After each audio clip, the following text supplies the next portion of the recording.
Serial Anupama में जो काव्या सोच रही थी वो अब सब कुछ उल्टा उसी पर पड़ने वाला है। या दोस्तों, यहाँ पर काफी धमाकेदार ट्विस्ट आएगा जब अनुपमा और किंजल के बीच में तो सब कुछ ठीक हो जाएगा और किंजल को अपनी गलती का एहसास होने वाला है। जब उसका गुस्सा शांत होगा तो वो अनुपमा के लिए सैलेड से बहुत ही अच्छा सा स्टोरी लिखने वाली है और अनुपमा से माफी मांगने वाली है, क्योंकि उसे भी अंदाजा है कि अनुपमा की तबीयत अभी ठीक हुई है और अभी भी उसकी मेडिसिन वगैरह चल रही है, बापूजी की मेडिसिन चल रही है। तो फाइनली उसे एहसास होता है कि उसने अनुपमा और घर वालों के साथ में जिस तरह से बात की वो बिल्कुल ही गलत था और फाइनली वो माफी मांगती है। लेकिन ये सब कुछ उल्टा अब काव्या पर पड़ने वाला है। जो काव्या अनुपमा के लिए करना चाहती थी वो सब कुछ उल्टा उस पर पड़ने वाला है, क्योंकि जिस प्रोजेक्ट पर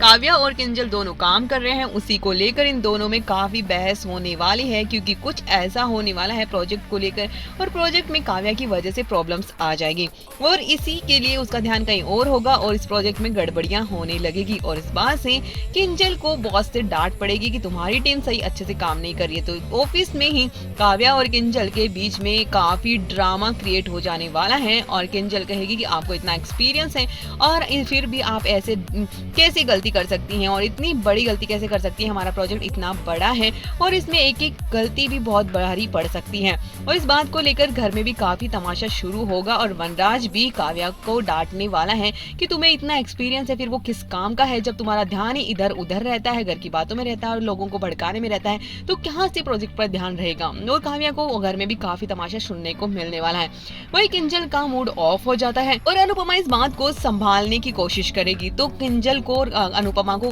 काव्या सुनाएगी, हाँ कि अब तो अनुपमा तुम्हें चांस मिल गया है मुझसे बदला लेने का, क्योंकि तुम्हें अब अनुपमा को तुम काव्या किंजल को अपनी साइड कर लोगी और फिर मेरे खिलाफ भड़काने की कोशिश कर रही हो। वनराज तो पहले से ही तुम्हारी ही सुनता है और अब किंजल को भी तुम अपनी तरफ करके मेरे ऑफिस में भी ड्रामा क्रिएट करवा रही हो। और इस बात से अनुपमा पर काव्या चढ़ जाती है, लेकिन किंजल उसी को जवाब देती है और कहती है कि काव्या आपको पता है कि आप ऑफिस में अगर ऑफिस के कामों पर ध्यान दे तो ज्यादा बेटर होगा, बल्कि घर के इन सब ड्रामों की बजाय अगर किसी की घर जिंदगी में दखलंदाजी करना बंद करोगी तो अपने काम को भी अच्छे से कर पाओगी। तो काव्या को बहुत बुरी डांट पड़ने वाली है एक बार फिर से और इसके बारे में वो सोचेगी कि ये सब कुछ भी अनुपमा की वजह से ही हुआ है, इसी की वजह से मेरा मूड ऑफ हो जाता है और इसी की वजह से ये इतनी बड़ी गलती नहीं होती और मुझे ये सब कुछ सुनना नहीं पड़ता, वो भी मेरे जूनियर से हो सबके सामने। और इस बात को लेकर अनुपमा से अब वो बदला लेने की कोशिश करेगी।